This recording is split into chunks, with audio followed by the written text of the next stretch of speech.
ও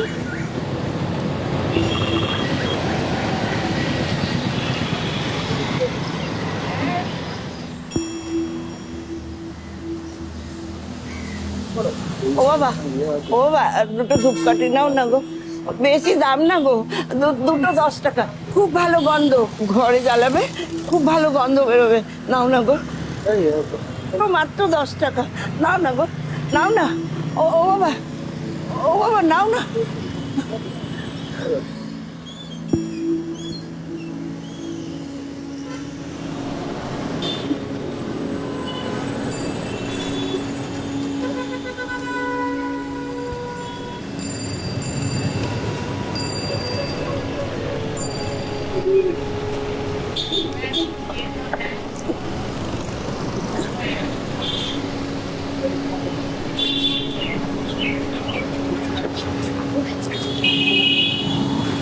একটু এদিকে আসবেন? ও,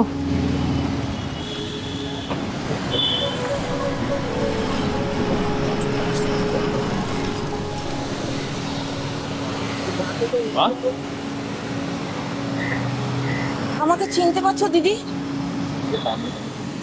আমি রমা, তোমার বাড়ি রান্নার কাজ করতাম।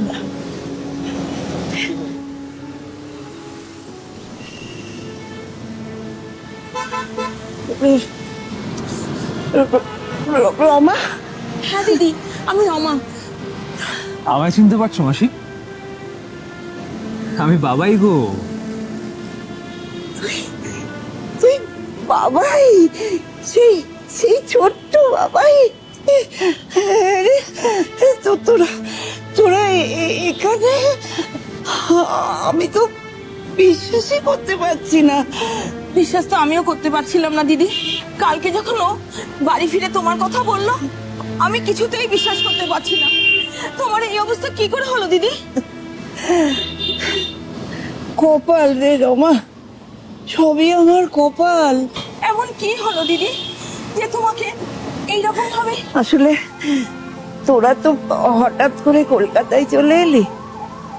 আমি ভেবেছিলাম যে তোরা মাঝে মাঝে গ্রামে আসবি, দেখা হবে, খোঁজ খবর রাখবি, কিন্তু তোরা তো আর গ্রামে ফিরেই গেলি না রে।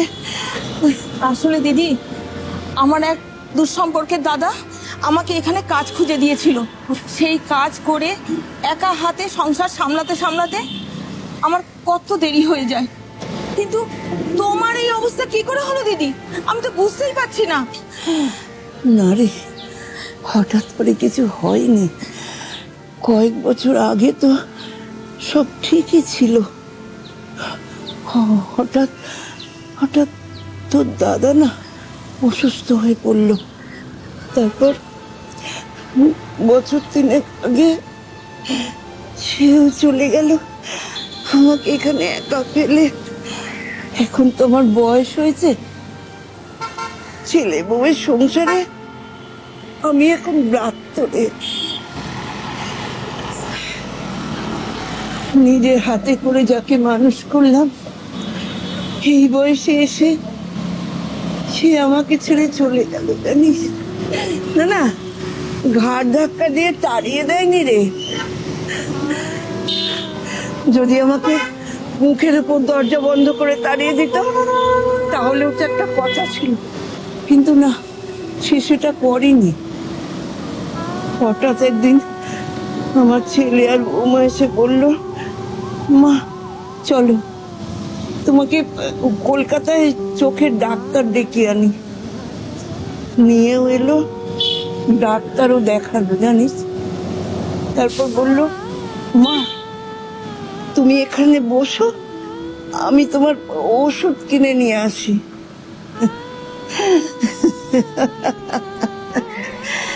সেই যে গেল ওষুধ কিনতে, আজ বছর পার হয়ে গেল রে, এখনো সেই ওষুধ আমার এলো না।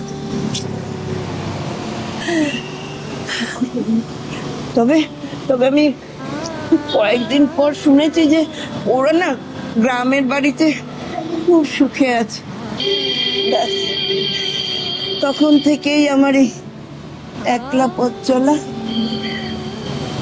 জানিস তো রমা, নিজের শেকড় যদি শক্ত না হয় না, তাহলে তাহলে পেটের সন্তানও না ছুঁড়ে ফেলে দেয় রে। যাকে আমি আমি আসি রে। আবার আবার কোন দিন হয়তো এরকম ভাবে হঠাৎ দেখা হয়ে যাবে। তবে একটা কথা রমা, এতদিন আমাকে সবাই জিজ্ঞেস করলে বলতাম না আমার এই পৃথিবীতে কেউ নেই, কিন্তু এখন থেকে বলবো, এখন থেকে বলবো হ্যাঁ, এই শহরে আমারও আত্মীয় আছে, আমারও আত্মীয় আছে।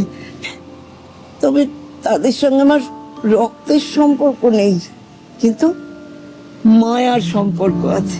হ্যাঁ রে, মায়ার সম্পর্ক আছে। আমি আমি আসি, তোরা ভালো থাকিস বাবা। কোথায় যাবে তুমি? হ্যাঁ, কোথায় যাবে তুমি? তুমি চলো, আমাদের সাথে থাকবে, চলো এই চলো। দূর পাগল, সেটা আবার হয় নাকি? না রে না, আমি যাই। কেন হয় না দিদি? ওর বাবা যখন অ্যাক্সিডেন্টে মারা গিয়েছিল তখন বাবাই এইটুকু বয়স, তখন আমার কে ছিল বলো তো? কোনো আত্মীয় স্বজন আমার পাশে দাঁড়ায়নি। সেই সময় তুমি আমার পাশে দাঁড়িয়েছিলে। আজ বাবাই যা করছে, যা কিছু করেছে, সব তোমার জন্যে। এখন তোমার দুঃসময় আমরা যদি না দাঁড়াই তো কে দাঁড়াবে বলো তো তোমার পাশে? প্লিজ মাসি, এইটুকু আমায় করতে দাও। চোখে জল মুছো। চলো চলো চলো। তুমি আমাদের বাড়িতে চলো।